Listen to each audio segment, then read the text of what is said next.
নমস্কার, আমার আপনজনেরা, রুদ্রবার্তা টুডেতে আপনাদের সকলকে স্বাগত জানাই। আমি রুদ্রপ্রসাদ ব্যানার্জি। আমি জানি থাম্বনেল দেখে আপনার মনে হচ্ছে যে এটা বোধহয় ফেক নিউজ, ক্লিক করবো একরকম বেরোবে আরেক রকম। না, আপনারা যারা আমার আপনজন তারা জানেন আমি কখনোই কোনো সময় ফেক নিউজ দিই না।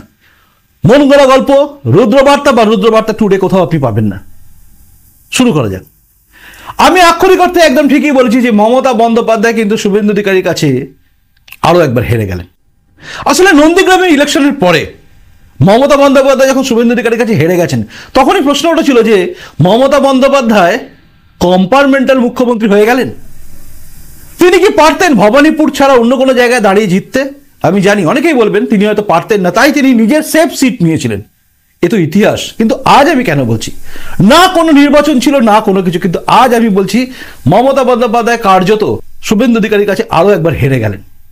আসলে বর্তমান পরিস্থিতি যদি আপনি দেখেন না, তাহলে বুঝে যাবেন যে আমি কতটা ঠিক বলছি কতটা ভুল। বর্তমান পরিস্থিতি কি? বিষাক্ত স্যালাইনের জন্য প্রসূতি মৃত্যু। আপনারা জানেন, এমনকি অভিযোগ হচ্ছে যে এই স্যালাইন আর কার কার শরীরে ঢুকে গেছে, অর্থাৎ আর কতজন এই স্যালাইনের প্রকোপে পড়ে গেছেন, তাদের ভবিষ্যতে কি হবে, কারোর কিডনি ফেলিওর হবে কি হবে না, এটা নিয়ে প্রশ্ন করেছেন শুভেন্দু অধিকারী, অর্থাৎ লিডার অফ অপোজিশন। এই প্রশ্নটা কিন্তু আজকে সকলের মনের মধ্যে আছে। যারা হসপিটালে ভর্তি হয়েছেন, কাদের শরীরে গেছে এই বিষাক্ত স্যালাইন, কেউ আমরা জানি না, তাই না? এর ফলে কি হবে, এর পরে কি হবে, এগুলো নিয়ে প্রশ্ন আছে। আর এরকমই একটা প্রশ্নের আবর্তের মধ্যে যখন চলছে পশ্চিমবঙ্গে সবকিছু, ঠিক তখনই দাঁড়িয়ে মমতা বন্দ্যোপাধ্যায় কার্যত একবার হেরে গেলেন শুভেন্দু অধিকারীর কাছে। কারণ আপনারা জানেন, গতকাল এই প্রসূতি মৃত্যু নিয়ে স্বাস্থ্য ভবন তিনি গিয়েছিলেন, মানে শুভেন্দু অধিকারী। সেখান থেকে বেরিয়ে তিনি কিন্তু বিধাননগর ইলেকট্রনিক্স কমপ্লেক্স থানায় একটা এফআইআর করেন। তিনি তার এমএলএ, মানে তার সঙ্গে থাকা বন্ধু এমএলএ, তাকে দিয়ে একটা এফআইআর করেন এবং সেই এফআইআর কপি নিয়ে যে প্রতিবেদন ছিল সেটা নিয়ে গতকাল আমি আপনাদের রুদ্রবার্তা টুডেতে একটা প্রতিবেদন করেছিলাম। যদি না দেখে থাকেন একবার দেখে নেবেন, গতকালের ছিল। সেখানে দাঁড়িয়ে তিনি কিন্তু স্বাস্থ্যমন্ত্রী, স্বাস্থ্য সচিব এবং তার সঙ্গে সঙ্গে সুপার সবার নামেই করেছেন, মানে কমপ্লেন করেছেন, এফআইআর করেছেন। বিধাননগর ইলেকট্রনিক্স কমপ্লেক্স থানা কিন্তু ওটাকে রিসিভ করেছে, এটা তিনি জানিয়েছিলেন এবং সেটা নিয়ে প্রতিবেদন আমি গতকাল করেওছি। আজ যে পরিস্থিতি হয়েছে সেটা কিন্তু বুঝিয়ে দিচ্ছে যে মমতা বন্দ্যোপাধ্যায় কার্যত হেরে গেলেন। কারণ গতকাল তার এফআইআর এর পরেই মমতা বন্দ্যোপাধ্যায় আজকে তড়িঘড়ি নবান্নেতে একটি প্রেস মিট করলেন এবং সেখানে আপনারা শুনলেন তিনি কিভাবে 12 জন ডাক্তারের ঘাড়ে, মানে যারা সেদিন ছিলেন ওই হসপিটালে, তাদের ঘাড়ে দোষ চাপিয়ে দিয়েছেন এবং তাদেরকে সাসপেন্ডও করেছেন। দেখুন, তারা কতটা দোষী কারা দোষী নয় এই ব্যাপারে আমি যাচ্ছি না, কারণ দোষী হতেই পারে। তারা হয়তো অপারেশন করেননি, যে ডাক্তারের নামে তিনি বলছেন, হতে পারে। এই সব কিছু করে তিনি কিন্তু কার্যত নিজের ঘাড় থেকে দায়িত্বটা অন্যের ঘাড়ে চাপিয়ে দিলেন, এটা অভিযোগ। এবং এই অভিযোগ চারিদিকে উঠছে, তার কারণ হচ্ছে আমরা জানি এই রাজ্যে খাদ্য বলুন বা স্বাস্থ্য বলুন, প্রত্যেক ক্ষেত্রে দুর্নীতি হলে বা কোনো কিছু হলে মমতা বন্দ্যোপাধ্যায় ধরি মাছ নাচি বাড়ি এই টাইপের কথা বলেন এবং সেখানে পরিষ্কার বলে দেন যে আমার কোনো দোষ নেই, আমার কোনো দায় নেই। তাই তিনি যথারীতি করলেন আজকে নবান্নের বুকে এবং সেখানে আমরা দেখলাম সাংবাদিকদের প্রশ্নের মুখে তিনি একদম মোহন ভাগবত অব্দি চলে গেলেন। মানে একজন সাংবাদিক প্রশ্ন তুলে দিল আর কি। এই সাংবাদিকগুলো থাকে যারা একদম কোনো আলোচনা থেকে অন্য জায়গায় নিয়ে চলে যান। ছিল স্বাস্থ্য দপ্তরের ব্যাপার নিয়ে, সেখান থেকে চলে গেলেন একদম মোহন ভাগবত, মানে পলিটিক্সটাকে নিয়ে আসতে হবে তাদের। তো এরকম পেটুয়া কিছু সাংবাদিকরা প্রশ্ন করে, সেই প্রশ্নের মধ্যে তিনি চলে গেলেন, কিন্তু কার্যত তিনি স্বীকার করলেন যে এই গাফিলতি হয়েছে। দেখুন, গাফিলতি যেই করুন, ডাক্তারি করুক বা যেই করুক, স্বাস্থ্যমন্ত্রীর দায়িত্ব কিন্তু তার মধ্যে পড়ে, কিন্তু তিনি তাতে এড়িয়ে গেলেন। কিন্তু এড়িয়ে গিয়েও কার্যত বুঝিয়ে দিলেন যে শুভেন্দু অধিকারীর চাপেতে, শুভেন্দু অধিকারীর এফআইআর করার পরে তিনি কিন্তু কার্যত নামলেন। এটাই যদি তিনি আগে করতেন তাহলে এসব প্রশ্নই আসতো না। অর্থাৎ শুভেন্দু অধিকারীর চাপের কাছে কার্যত নথি স্বীকার করে তিনি নামলেন। আচ্ছা, এটাতেই কি আমি বললাম হেরে গেছেন? না, আজ যে ঘটনা ঘটেছে তাতে কিন্তু মমতা বন্দ্যোপাধ্যায় আবারও হেরে গেছেন। মেদিনীপুরের বুকে, পূর্ব মেদিনীপুরের নন্দীগ্রামে তিনি হেরেছিলেন। এবারে শুভেন্দু অধিকারীর জন্য তিনি কিন্তু মেদিনীপুরে যে প্রসূতি মারা গেছে তার বাড়ির কাছে, মেদিনীপুরবাসীর কাছে, পশ্চিমবঙ্গবাসীর কাছে আরো একবার হেরে গেলেন। কারণ শুভেন্দু অধিকারী আজকে যেটা করেছেন ওই প্রসূতির বাড়িতে গিয়ে বাচ্চাটাকে নিয়ে, কার্যত এই প্রতিবেদনে আপনি ওইটুকু অংশ দেখুন, আমাকে আর বলতে হবে না কিছু, আপনি বুঝে যাবেন কেন আমি বলছি হেরে গেছেন। আচ্ছা দেখুন। হ্যাঁ, মেরে ফেলেছে গো, মেরে ফেলেছে।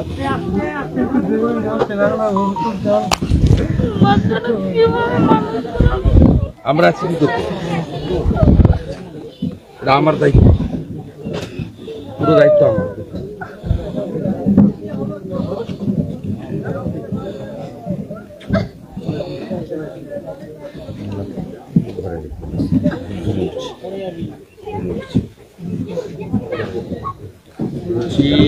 পুরো দায়িত্ব আমাদের। আমি গতকাল স্বাস্থ্য ভবনে গেছিলাম, আপনি সবটা দেখেছেন, এবং আমি সেখানে বলেছি যে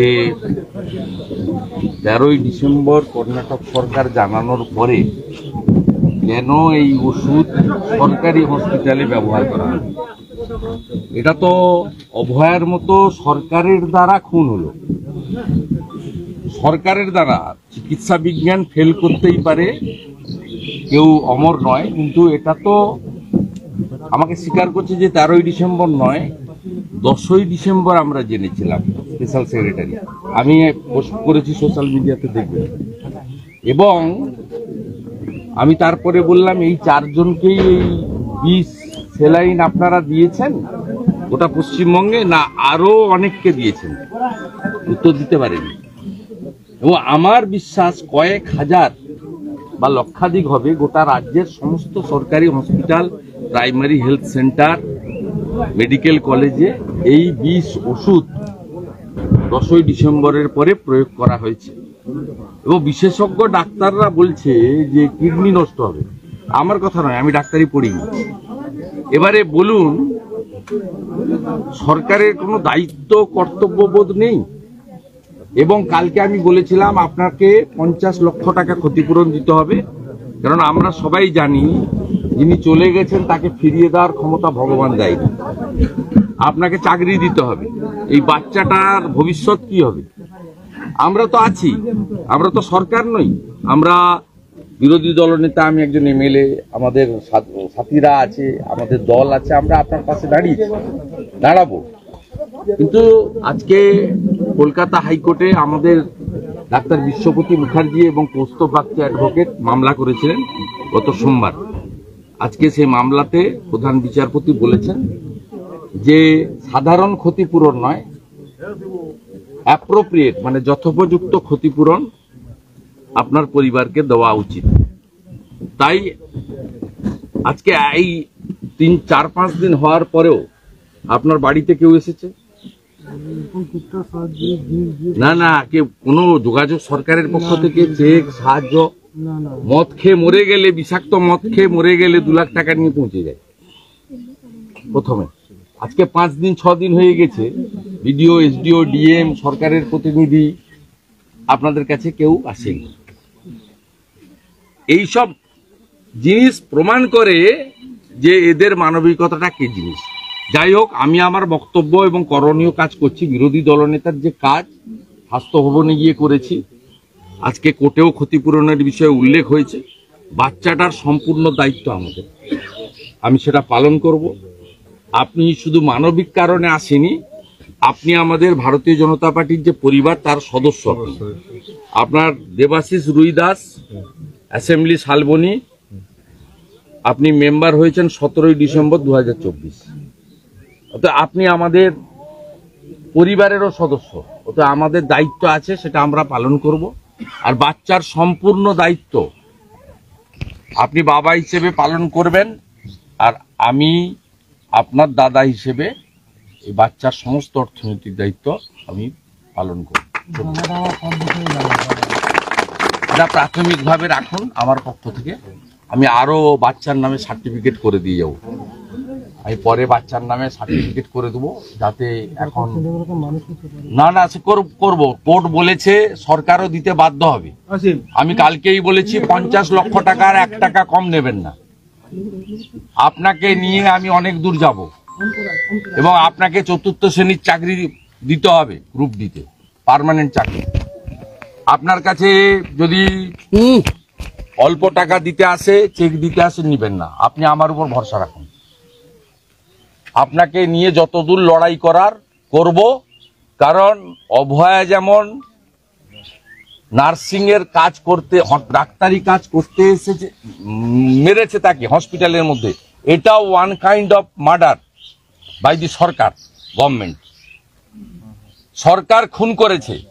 এবং আমি যখন গতকাল বলেছি স্পেশাল সেক্রেটারিকে যে আপনি 13ই ডিসেম্বর কর্ণাটক সরকার এই আরএল, এই ওষুধ কোম্পানি আরএল আপনাকে দেখাচ্ছি কতজনকে যে দিয়ে ফেলেছে গোটা রাজ্যে, কে জানে ভগবান। সব কিডনিগুলো যাবে, তারপরে বলবে কি জানেন, তারপরে বলবে আপনার আছে, সুগার আছে, ক্রিয়েটিনিন বেশি। এই যে আরএল 13ই ডিসেম্বর কর্ণাটক সরকার এদের বলেছে পশ্চিমবঙ্গ সরকারকে বন্ধ করো এই ওষুধ দেওয়া। 13ই ডিসেম্বর, আজকে 16 তারিখ। আমাকে স্পেশাল সেক্রেটারি বলছেন যে 10ই ডিসেম্বর আমরা জেনেছি। আপনি বলুন এটা মার্ডার ছাড়া কি বলবেন? আপনি বলুন এটা কোনো অভিযোগ নয়। কাল সকালে কোনো ভোট নেই যে আমি রাজনীতি কথা বলছি। আমি বলছি এটা মার্ডার ছাড়া কি? সরকারের দ্বারা মার্ডার। গরিব মানুষ কোথায় যাবে? আমাদের বাড়ির লোক তো হসপিটালে যায় না, প্রাইভেট নার্সিং হোমে যায়। মুখ্যমন্ত্রীর বাড়ির লোক তো হসপিটালে যায় না, বিদেশে যায়, সিঙ্গাপুরে যায়, নিউ ইয়র্কে যায়। আপনারা যাবেন কোথায়? গরিব মানুষ যাবেন আর আপনাদের সরকার বিষ স্যালাইন দেবে? আপনি বলুন, আপনি আজকে 1 মাসেরও বেশি সময় ধরে হাজার হাজার পশ্চিমবাংলার রুগীকে এই বিষাক্ত জিনিস দিল, যে ক্ষতি আপনার হয়েছে। বাকি 3 জনও তো অত্যন্ত সংকটাপন্ন। আমরা কোথায় যাবো? সরকারের কাছে, সরকার তো আমাদের সংস্থা। আরে সরকারের যারা বসে আছে উপরে না, এবং আমার পরিবারের লোক প্রাইভেটে যায়, সরকারের কাছে যায় না। না প্রাইভেট আমি যাবেন, টাকা কোথায়? আমরা টাকা পাবো কোথায়? দিনের মধ্যে কোনো স্বাস্থ্য সাথীর কার্ড কোথাও চলে না, চলে না, কেউ নেয় না। গেলে বলবো তো এটা ভ্যালিড নেই। না না নেয় না। আর এখানে আয়ুষ্মান ভারত নেই। ভাই আপনি একদম শক্ত থাকুন, আপনার বাচ্চার দায়িত্ব আমার, ঠিক আছে? আমার দায়িত্ব, আপনি আমার হোয়াটসঅ্যাপ নাম্বার দেখলেন, দেখার পরে আপনার কি মনে হলো? শুভেন্দু অধিকারী কিন্তু পাশে আছেন, শুধু পাশে আছেন না, তার পাশে লড়াই করার জন্য তিনি রয়েছেন। শুভেন্দু অধিকারীর ওই বাচ্চাটাকে কোলে নেওয়া, তার বক্তব্য, প্রতিটা ক্ষেত্রে আপনি কি পেলেন সেই নেতাকে, যে নেতা বাচ্চাটাকে কোলে তুলে নিয়ে কার্যত হারিয়ে দিয়েছেন মমতা বন্দ্যোপাধ্যায়কে, যার মাকে সে হারিয়ে ফেললো শুধুমাত্র গাফিলতির জন্য।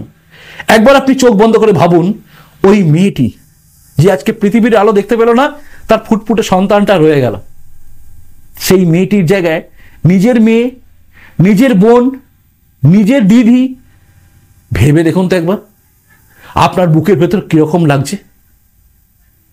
জানেন, ওই দৃশ্যটা দেখার পরে না কার্যত আমার মনের ভেতরটা না ভেঙে চুরে তছনছ হয়ে গেছে। ভাবছিলাম ওই বাচ্চাটা জন্মের পরে জানবে গাফিলতিতে তার মা হারিয়ে গেছে তাকে জন্ম দিয়ে। আর এই গাফিলতি কার্যত খুনের সামিল। আর এই বিষয়টা যতদিন সে বড় হবে ততদিন সে বুঝবে এই বাংলায় আমরা কোথায় আছি, এই বাংলায় কোন জায়গায় আমরা আছি, এই বাংলাকে আমরা কোন জায়গায় রেখে যাচ্ছি। আর এটা কিন্তু যদি আপনি ফিল করতে পারেন তাহলে বুঝবেন আজকে মমতা বন্দ্যোপাধ্যায় হেরে গেছেন, শুভেন্দু অধিকারী জিতে নিয়েছেন সবার মন। এবং এই মন জেতা একদিন মমতা বন্দ্যোপাধ্যায় মন জিতে নিয়েছিলেন, তাই সিপিএম হারিয়ে গেছিল মমতা বন্দ্যোপাধ্যায়ের সামনে। আজ শুভেন্দু অধিকারী মানুষের মন জিতে নিয়েছেন, আর এই মন জেতাই কার্যত হারিয়ে দিয়েছে এই মমতা বন্দ্যোপাধ্যায়কে আরো একবার। আর এই হারটা কিন্তু মারাত্মক হার। এরপরে মমতা বন্দ্যোপাধ্যায় নিজেকে মুখ্যমন্ত্রী প্রজেক্ট করে যখনই রাস্তায় নামবেন বা যখনই ভোটের ময়দানে নামবেন, তখন কিন্তু এই বাচ্চার কান্না, মা হারা বাচ্চার কান্না তার কানের ভেতরে বাজবে। আর বাজবে বাংলার বুকে, সমস্ত মানুষের বুকের মধ্যে, যে শুভেন্দু অধিকারী বাচ্চাটার দায়িত্ব নিয়েছেন। এটা বাজবে, এটা হারাবে, এটাই হার, এটা চরম হার, এটা আমাদের চরম লজ্জা। এরপরেও আমরা কি ঘুমোবো? আরজি করের সেই বোনটি অভয়ার, তার কাণ্ড আমরা ভুলে গেছি। আমরা বড় আত্মবিস্মৃত জাতি, আমরা ভুলে যাই, আমরা মেতে যাই অন্য কোনো নিয়ে। আজকে ওই ফুটফুটে বাচ্চাটা তার মাকে হারিয়েছে, এরকম অনেকগুলো বাচ্চা তার মাকে হারিয়ে ফেললো। তাদের কান্নাও কি ভুলে যাবেন? নাকি ভুলে যাবেন একটা ফুটফুটে ছিল আজকে মারা গেল সেই বিষাক্ত স্যালাইনের জন্য, যেটাকে কার্যত ঘুরিয়ে দেওয়া হচ্ছে ডাক্তারদের দোষ, কখনো অন্য কারোর দোষ, কিন্তু মারা গেল তো গাফিলতির জন্য। এই গাফিলতির দায় তো নেওয়া উচিত সবার ছিল, কিন্তু নিল না কেউ। আর এই গাফিলতির দায় আপনার আমারও, কারণ আমাদের জন্য এই রাজ্য সরকারটা টিকে আছে। আমরা ভুল করছি তাই টিকে আছে, আমরা যদি ঠিক কাজ করি তাহলে টিকবে না। এটা আপনাকে জানতে হবে, এটা আপনাকে বুঝতে হবে। এটা বোঝার পরে আপনি বলুন আজকে মমতা বন্দ্যোপাধ্যায় হারলেন নাকি হারলেন না। দুটো ক্ষেত্র, এক তো শুভেন্দু অধিকারী আন্দোলনের জন্য তাকে আজকে প্রেস বাইট দিতে হলো নবান্নে বসে। 2, বাচ্চার কান্না, বাচ্চাকে বুকে জড়িয়ে নিয়ে শুভেন্দু অধিকারী বলা যে আমি এর দায়িত্ব নিলাম, চিন্তা করতে হবে না। এবার বলুন আপনি, আমি কোথাও কি ভুল বলেছি?